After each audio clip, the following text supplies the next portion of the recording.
Bonjour Vladimir Major, soyez bienvenus sur la radio du Salon, ici au Salon du Livre à Genève, sur notre stand Marche. Et je suis très heureux de vous accueillir pour présenter votre dernier ouvrage qui s'appelle D'elle à lui, qui est édité chez Ginko en coédition avec les éditions Neige. Alors écoutez, votre bouquin, c'est une gentille approche avec beaucoup de délicatesse dans une écriture très sensible avec un grand témoignage, et je dois dire que je l'ai lu 2 fois pour bien rentrer dans le style que l'on peut lire en lisant votre ouvrage. Alors en fait, je commencerai par une chose toute simple, c'est l'histoire simple d'un couple. Tout à fait. C'est l'histoire simple d'un couple. D'un côté, il y a quelqu'un qui aime, c'est mon père, et puis de l'autre côté, quelqu'un qui fait un mariage de raison, c'est ma mère. Voilà, mais c'est l'histoire d'un couple. C'est d'ailleurs pour ça que ça s'appelle D'elle à lui. Elle c'est ma mère, et lui, c'est mon père. Lui qui est résistant, et donc qui supporte pas, qui s'est battu pendant la guerre, qui s'est tenu droit. Et elle qui apporte la douceur en étant déportée très tôt. Alors justement, ce qui m'a beaucoup sensibilisé, c'est l'historique, j'allais dire séparé de lui et d'elle, ou si vous voulez, d'elle et de lui, parce qu'ils ont en quelque sorte vécu une période difficile quand on travaille pour l'un ou l'une. Vous pourriez donner plus d'explications historiques à ce sujet-là? Voilà, ils ont deux approches. L'un a une approche, il en parle, c'est mon père, et l'autre, elle n'en parle pas du tout, c'est ma mère. Ma mère, elle a commencé à en parler quand on est allé ensemble en Allemagne. Mais sinon, elle ne parlait pas du tout de sa déportation. Elle a dit simplement qu'elle avait été déportée dans un wagon à bestioles. À bestioles et non pas à bestiaux. c'est ça. Et pour lui, la situation de lui. À lui, il a dû se faire avec la collaboration, il a dû faire avec les attaques de commandantur parce qu'ils n'avaient pas d'armes. Il faut pas croire que il y avait des parachutages réguliers d'armes, etc. Il devait aller les chercher, les armes. Et donc, tout son combat, ça a été par amour d'essayer de sauver ma mère, qui, elle, s'enfonçait de plus en plus dans Alzheimer et dans l'oubli. Donc, dans l'oubli, et ils avaient 2 stratégies. L'un avait une stratégie de parler. Il parlait de la guerre, et moi, j'ai connu la guerre quand j'étais petit. J'ai connu les affres, le traumatisme, et ils étaient tous les 2 traumatisés. Moi-même, lui racontait la manière dont les nazis sélectionnaient les otages. Dans un groupe, c'était terrible parce que ils sélectionnaient au hasard, ils sélectionnaient pas du tout logiquement, pas dans une logique précise, mais au hasard. Ils prenaient l'un et l'autre, et il disait qu'il avait peur d'être sélectionné.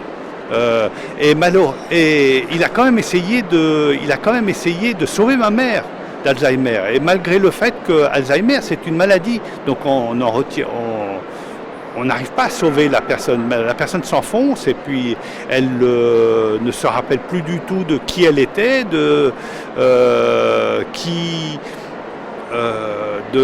ses enfants, de ce qu'elle a fait, elle ne se rappelle plus du tout.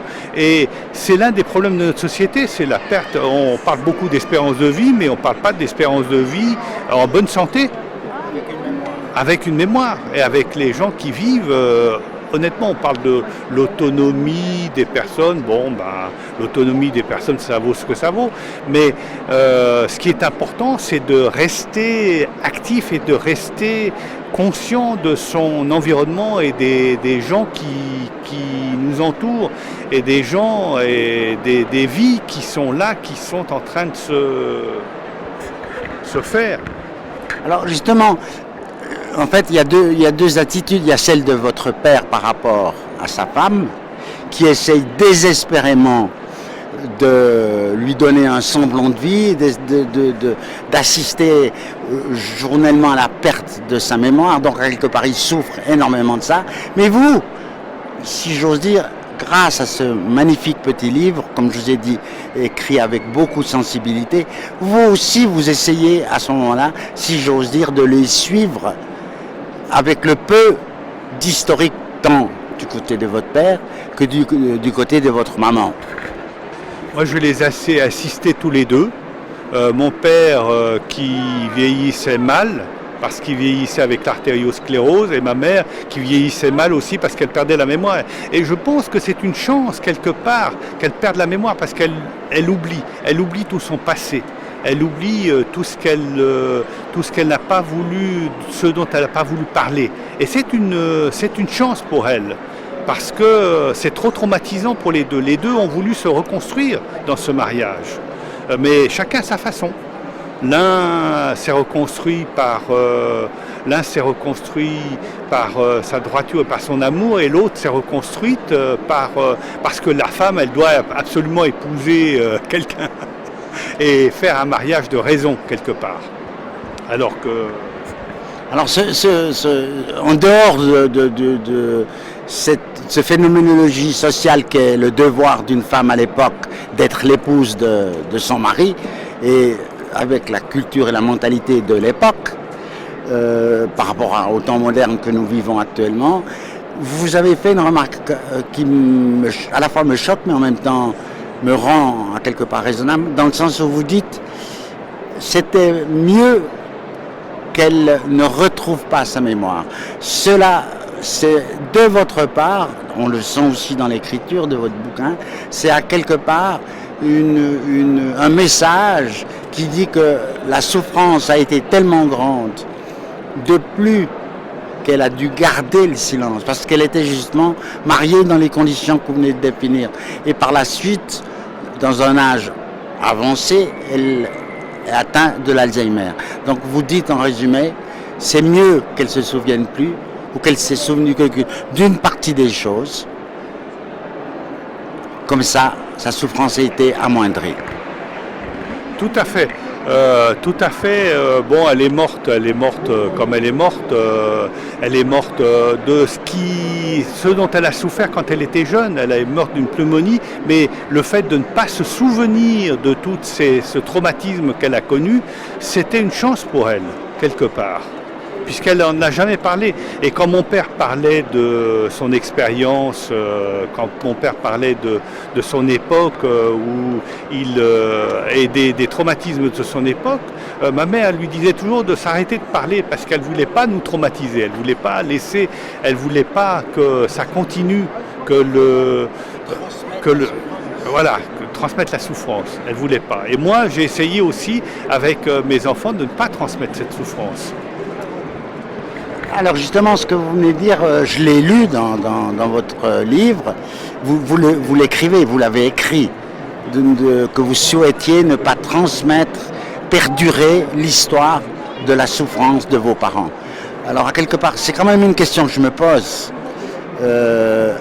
Pourquoi avoir, si j'ose dire, fait la même chose que votre maman? Pourquoi est-ce que vis-à-vis de vos enfants, vous faites le silence en quelque sorte?